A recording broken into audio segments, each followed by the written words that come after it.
اللہ رب محمد صلی اللہ علیہ وسلم نحن عباد محمد صلی اللہ علیہ وسلم اللہم رب اشرح لی صدری ویسر لی امری واحلل عقدۃ من لسانی یفقہوا قولی اللہم رب یسر ولا تعسر وتمم بالخیر۔ بسم اللہ الرحمن الرحیم۔ باب الشہادت تکون عند الحاکم فی ولایتہ القضاء او قبل ذلك للخصم۔ وقال شريح القاضي وسأله إنسان الشهادة فقال ائت الأمير حتى أشهد لك۔ وقال عكرمة قال عمر لعبد الرحمن بن عوف لو رأيت رجلا على حد زنا أو سرقة وأنت أمير فقال شهادتك شهادة رجل من المسلمين قال صدقت۔ دیکھیے باب ہے حاکم اگر فریقین میں سے کسی ایک کا گواہ ہو تو کیا حکم ہے۔ حاکم اگر فریقین میں سے کسی ایک کا گواہ ہو تو کیا حکم ہے، خواہ اس نے قاضی ہونے کے بعد شہادت کا حق لیا ہو یا قاضی ہونے سے پہلے۔ خواہ اس نے قاضی ہونے کے بعد شہادت کا حق رکھا ہو یا قاضی ہونے سے پہلے۔ کیا مطلب، جس قاضی کے یہاں معاملہ ہے وہ قاضی فریقین میں سے کسی کا گواہ ہو تو کیا اسے اپنے علم کے مطابق فیصلہ کرنے کا اختیار ہے، یا یہ کہ مقدمہ کسی اور حاکم کے پاس پیش کیا جائے، یہ حاکم اس کے یہاں جا کے گواہی دے، یہ اسے اپنے علم کے مطابق فیصلہ کا حق ہے کہ نہیں؟ یہ بہت لمبی بحث ہے، بہت معرکۃ الآراء مسئلہ ہے۔ اسی لیے امام بخاری علیہ رحمہ نے کوئی فیصلہ نہیں کیا۔ اب جو آپ احادیث پڑھیں گے، روایات پڑھیں گے، امام بخاری علیہ رحمہ کا فیصلہ نہیں سمجھ میں آئے گا کہ آپ کا کیا قول ہے، کیا موقف ہے کہ قاضی اگر خود کیا کہتے ہیں کہ فریقین میں سے کسی کا گواہ ہو تو وہ اپنے علم کے مطابق فیصلہ کر سکتا ہے یا نہیں۔ لیکن اس کے باوجود اخیر میں امام بخاری علیہ رحمہ نے جو فرمایا ہے اس سے یہ سمجھ میں آتا ہے کہ ان کا مذہب مختار یہ ہے کہ قاضی اپنے علم کے مطابق فیصلہ نہیں کر سکتا ہے، قاضی اپنے علم کے مطابق فیصلہ نہیں کر سکتا ہے جی، لہذا وہ کسی اور کے پاس مقدمہ دائر کرے اور پھر جا کر کے گواہی پیش کرے، گواہی دے۔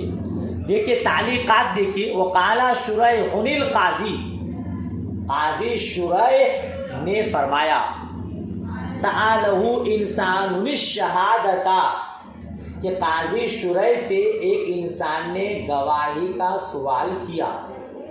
قاضی شریح سے ایک انسان نے، ایک شخص نے گواہی کا سوال کیا۔ فقال ائت الامیر حتی یشہد لک، تو قاضی شریح نے کہا، قاضی شریح نے امیر کے پاس آنا کہ میں تیرے حق میں گواہی دوں، امیر کے پاس کہ میں تیرے حق میں۔ کیا مطلب؟ امام شافعی نے کہا کہ ایک شخص نے قاضی شریح کو گواہ بنایا اور پھر آیا قاضی شریح کے پاس اور اس کے یہاں مقدمہ پیش کیا تو فرمایا امیر کے پاس جا، میں تیرے حق میں گواہی دوں گا۔ اس سے کیا سمجھ میں آیا کہ قاضی شریح اس کو جائز نہیں جانتے تھے کہ قاضی اپنے علم کے مطابق فیصلہ کرے۔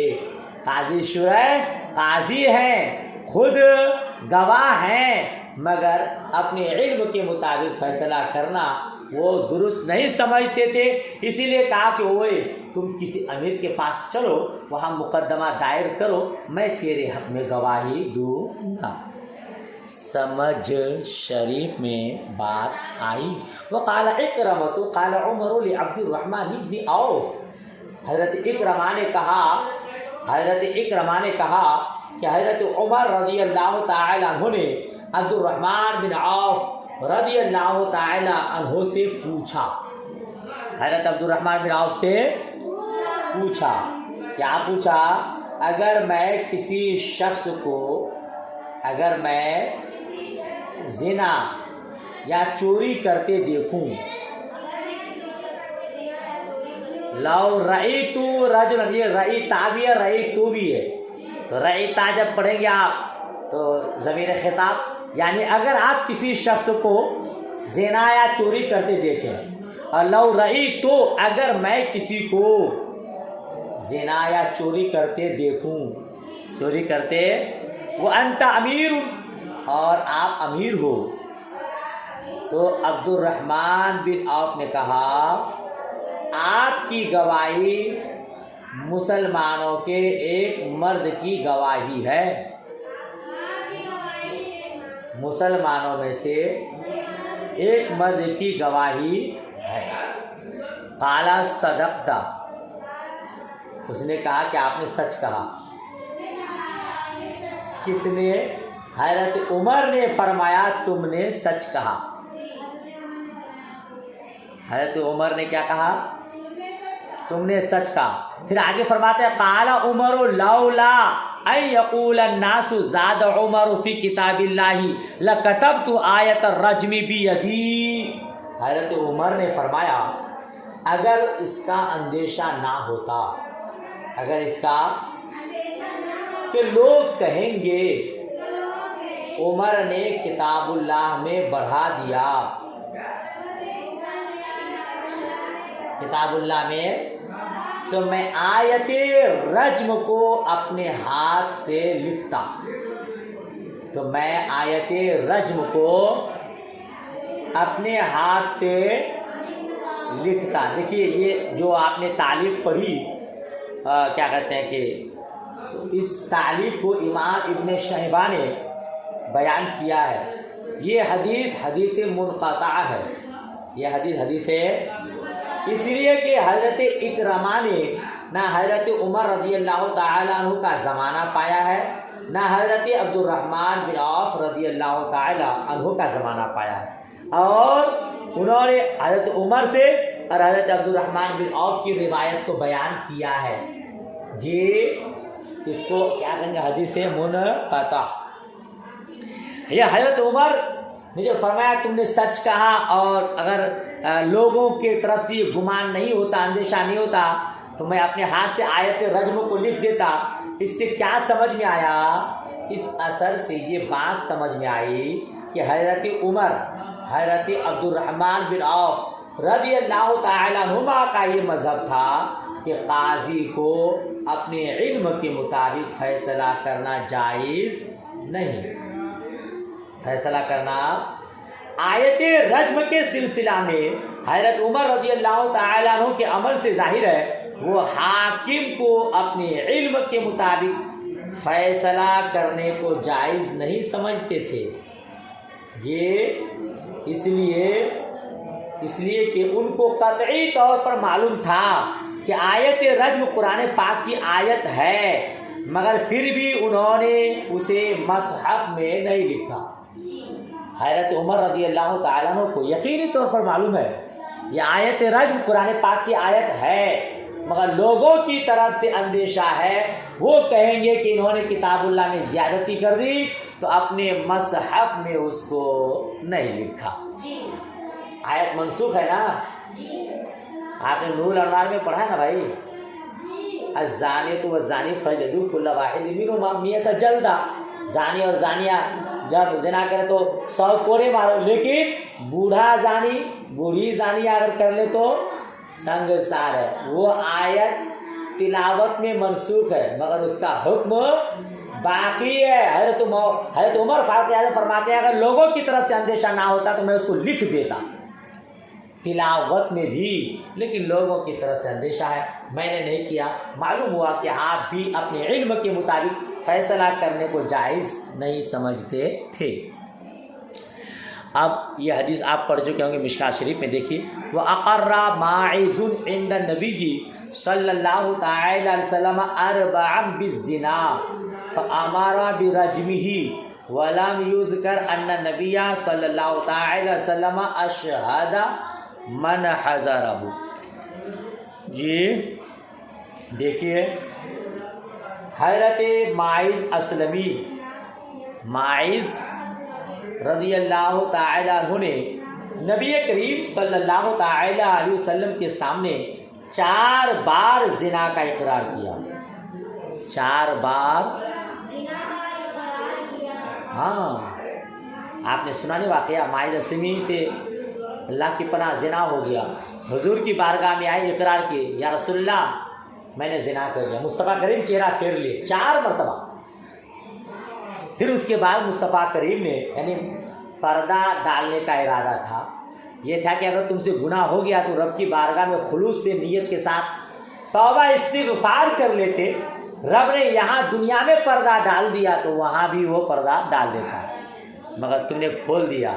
اور صحابی رسول کا یہ تھا کہ دنیا ہی میں سزا بھگت لوں تاکہ آخرت میں رسوائی نہ ہو. صحابی تھے ماشاءاللہ. تو 4 بار زنا کا اقرار کیا. فَأَمَرَ بِرَجْمِهِ, تب مصطفیٰ کریم نے انہیں سنسار کرنے کا حکم دیا, رجم کرنے کا حکم. یہ کہیں مذکور نہیں, وَلَمْ يُذْكَرْ, یہ کہیں مذکور نہیں کہ نبی کریم صلی اللہ تعالی علیہ وسلم نے حاضرین کو گواہ بنایا ہو. یہ کہیں مذکور نہیں, حضور نے گواہ بنایا ہو. اس تعلیق سے کیا سمجھ میں آیا؟ اس سے یہ بات سمجھ میں آئی کہ حاکم کے سامنے اقرار زنا جیسے سنگین جرم کے لیے بھی کافی ہے. زنا ایک سنگین جرم ہے, خطرناک جرم ہے, لیکن زانی یا زانیہ خود اقرار کر لے تو کافی ہے, گواہ کی ضرورت. سمجھ رہے ہیں؟ ہاں, اگر حاکم نے خود کسی کو زنا کرتے ہوئے دیکھا تو وہ حد قائم نہیں کر سکتا. یہ حاکم زنا کرتے ہوئے دیکھا تنہا تنہا, کوئی گواہ نہیں ہے, وہ اپنے علم کے مطابق حد قائم نہیں کر سکتا. لیکن زانیہ خود اقرار کر لے تو گواہ کی ضرورت نہیں ہے, حد لگانے کے لیے اس کا اقرار ہی کافی ہے. وقال حماد اذا اقر مرة عند الحاکم رجم وقال الحکم 4. حضرت حماد نے کہا, یہ حضرت حماد کون ہے؟ حماد بن سلیمان کا لقب فقیہ کوفہ تھا. یہ سراج الائمہ حضرت امام اعظم رضی اللہ تعالیٰ عنہ کے استاذ بھی ہیں, اور آپ کے ایک شہزادے کا نام بھی حماد ہے. آپ کے حضرت عظمت رضا کے چھوٹے بیٹے کا نام بھی حماد رضا ہے. دعا کریں اللہ کریم ان بزرگان دین کا فیضان جاری ساری فرمائے, ان کی نسبتوں کا فیضان جاری ساری فرمائے. آمین ثم آمین. اسی مناسبت سے مجھ حقیر نے بڑے بیٹا کا نام محمد رضا, چھوٹے بیٹا کا نام حماد رضا رکھا. اللہ پاک عمر دراز بالخیر عطا فرمائے, سبوں کو علم نافع عطا فرمائے. چلیے, تو کیا مطلب اس کا؟ کہتے ہیں حضرت حماد نے کہا اگر حاکم کے سامنے ایک بار زنا کا اقرار کر لے تو اس کو سنگسار کیا جائے گا. حضرت حماد نے کہا اگر حاکم کے سامنے کوئی زنا کا ایک بار اقرار کر لے تو سنگسار کیا جائے گا. اور حضرت حکم نے کہا کہ 4 مرتبہ اقرار ضروری ہے. اور حضرت حکم نے کہا ہاں یہ بھی کوفہ کے بین ستر لکھا, بین ستر ہوا ایزن فقیہ الکوفہ, یہ بھی کوفہ کے فقیہ ہیں. حضرت حماد بھی کوفہ کے فقیہ ہیں، مگر حضرت حماد کہتے ایک بار اقرار کر لینا کافی ہے، مگر حضرت حکم کہتے ہیں 4 مرتبہ اقرار کرنا ضروری ہے۔ ہم احناف کا کیا مسلک ہے، مذہب ہے، یاد رکھیے گا، ہم احناف کے یہاں اقرار سے زنا کے ثبوت کے لیے ضروری ہے کہ مجرم 4 بار 4 مجلسوں میں ہوش و حواس کے ساتھ صاف اور صراحتاً زنا کا اقرار کرے۔ ہمارے یہاں 4 مرتبہ اقرار کرنا ضروری، وہ بھی مختلف 4 مجلسوں میں صراحت کے ساتھ کہ میں نے زنا کیا، اس طرح سے 3 مرتبہ تک ہر بار قاضی اس کی اقرار کو رد کر دے، 3 مرتبہ تک رد کر دے گا۔ جب 4تھی مرتبہ میں اقرار کر لے تو اب قاضی اس سے پوچھے گا زنا کس کو کہتے ہیں، زنا کس کو کہتے ہیں، کس کے ساتھ زنا کیا ہے، کب کیا ہے اور کہاں کیا ہے۔ اس طرح قاضی اس سے اقرار کروائے گا۔ سمجھ شریف بات آئی؟ جب ان تمام سوالوں کے جواب صحیح دے دے گا تو اس پر حد قائم کی جائے گی، جیسا کہ حضرت ماعز اسلمی رضی اللہ تعالیٰ عنہ کی حدیث میں مذکور ہے، 4 مرتبہ مصطفیٰ کریم کی بارگاہ میں اقرار کیا۔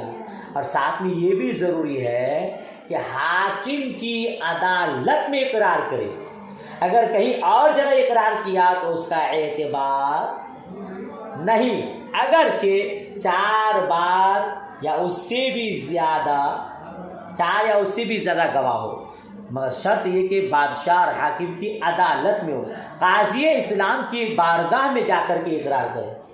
سمجھ شریف میں بات آئی؟ تو ہم لوگوں کا مذہب کیا ہے؟ یہی جو بتایا 4 مرتبہ اقرار کرنا ضروری ہے، اور ساتھ میں یہ بھی سمجھ میں آیا کہ قاضی کو اپنے علم کے مطابق فیصلہ کرنا جائز نہیں ہے، کیونکہ قاضی اگر اپنے علم کے مطابق فیصلہ کرے گا تو اس سے تہمت کا خطرہ ہوگا، بہت سارے خطرات ہوں گے کہ ہو سکتا ہے اس نے کسی غصہ کا بھڑاس نکال لیا ہو، ہے نا، اور گواہ جب گواہی دے دیں گے تب قاضی فیصلہ کرے گا۔ بات سمجھ شریف میں آئی؟ آگے کی حدیث دیکھیے، حدثنا قتيبة قال حدثنا الليث عن يحيى عن عمر بن قيس كثير عن ابي محمد مولى ابي قتادة ان ابا قتادة قال، بے شک حضرت ابو قتادہ رضی اللہ تعالیٰ عنہ نے کہا، ابو قتادہ کنیت ہے، نام تھا اسمہ الحارث الانصاری، نام تھا حارث انصاری، ہے نا۔ تو حضرت ابو قتادہ نے فرمایا، قال رسول اللہ صلی اللہ تعالی علیہ وسلم یوم حنین من له بینۃ علی قتیل قتلہ فلہ صلبہ۔ ماشاء اللہ، حضرت ابو قتادہ رضی اللہ تعالی عنہ نے کہا کہ رسول پاک صلی اللہ تعالی علیہ وسلم نے حنین کے روز فرمایا، حنین کے روز، جنگ حنین میں حنین کے روز فرمایا، جس کے پاس اس کے مقتول کو قتل کرنے کی شہادت ہو، اس کے مقتول کو تو اس کا مال اسی کو ملے گا۔ مقتول کو کس نے قتل کیا، اگر گواہ مل جائے کہ ہاں اس مقتول کو فلاں قاتل نے قتل کیا ہے تو مقتول کا مال اسی کو ملے گا۔ سمجھ شریف بات آ رہی ہے؟ ہم لوگوں نے کافیہ میں اس مثال کو پڑھا ہے، ہم لوگ ایسے پڑھے، من قتل قتیلا فلہ صلبہ، جس نے مقتول کو قتل کیا تو اس کا مال اسی کے لیے ہے۔ مقتول کو کہیں قتل کیا جاتا ہے، مقتول تو قتل کرنے کے بعد ہوتا ہے نا جی، تو ایسی مثال دی ہے کہ جو چیز ہونے والی ہے کبھی اس کو ماضی سے تعبیر کر دیتے ہیں۔ ابھی آپ لوگ درجے فضیلت میں ہیں، فاضلہ ہوئے نہیں ہیں، لیکن ہم کہہ دیں فاضلہ، محترمہ، زینت، یسرا، عائشہ، افسانہ، مومنہ، فلاں فلاں فلاں فلاں، تو درست ہے کہنا، جھوٹ نہیں ہے، کیونکہ ابھی آپ لوگ بننے ہی والے ہیں نا، ماشاء اللہ، اسی کو کہتے ہیں من قتل قتیلا فلہ سلبہ، جس نے مقتول کو قتل کیا. مقتول کو کہیں قتل کیا جاتا ہے، وہ تو مار ڈالے جانے کے بعد مقتول ہوا ہے، لیکن کہہ دیا جاتا ہے پہلے. سمجھ شریف میں بات آئی؟ بہرحال یہاں ترجمہ کیا پڑھے آپ لوگ؟ جس کے پاس اس کے مقتول کو قتل کرنے کی شہادت ہو تو اس کا مال اسی کو ملے گا. تو حضرت ابو قتادہ کہتے ہیں میں اپنے مقتول کا گواہ تلاش کرنے کے لیے کھڑا ہوا. گواہ تلاش کرنے کے لیے کھڑا ہوا، لیکن مجھے کوئی نہ ملا. یشہد لی، جو میرے لیے گواہی دے، جو گواہی کوئی ملا نہیں. فجلست، تو میں بیٹھ گیا. ثم بدا لی فذکرت امرہ الی رسول اللہ صلی اللہ تعالی وسلم، پھر میرے دل میں خیال آیا اس بات کا ذکر رسول اللہ صلی اللہ تعالی علیہ وسلم سے کروں. رسول اللہ صلی اللہ تعالی علیہ وسلم سے کروں.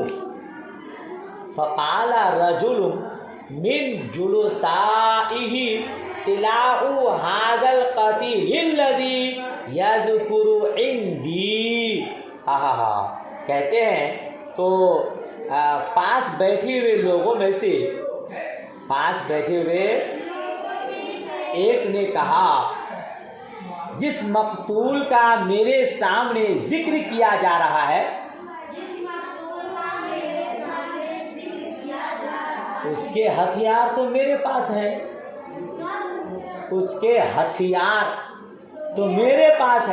سلاح هذا القتیل الذی یذکر عندی، جس مقتول کا ذکر کیا جا رہا ہے میرے پاس، اس کے ہتھیار تو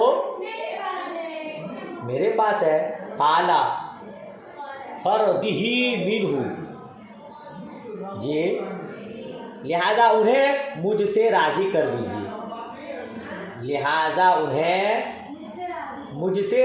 دیجیے. آپ نے کیا پڑھا کہ جس کے پاس مقتول کا گواہ ہو، جو مقتول کا گواہ ہو اس کا مال اسی کے لیے ہے. وہ کہہ رہے ہیں کہ اس کا ہتھیار میرے پاس ہے، لہذا میں گواہ ہوں، تو اب اس کو مجھ سے راضی کر دیجئے، یعنی اس کا مال مجھے دے دیجئے. فقال ابو بکر کلا لا یعطیہ اسیبغ من قریش ویدع اسدا من اسد اللہ یقاتل عن اللہ ورسولہ. حضرت ابو بکر نے کہا ایسا کبھی نہیں ہوگا کہ قریش کی ایک چڑیا کو مال دلایا جائے اور اللہ کے شیروں میں سے ایک شیر کو محروم رکھا جائے.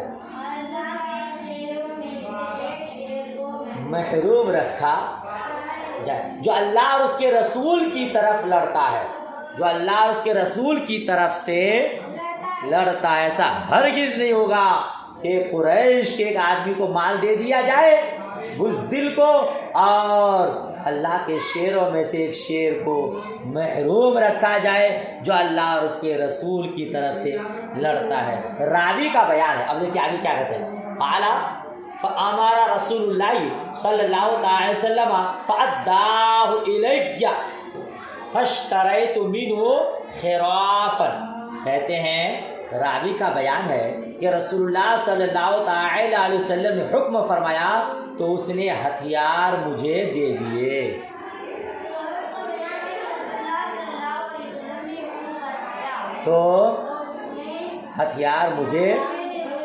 یعنی ابو قتادہ کو دے دی. چنانچہ میں نے ان سے باغ خریدا. اور یہ پہلا مال ہے جو مجھے حاصل ہوا.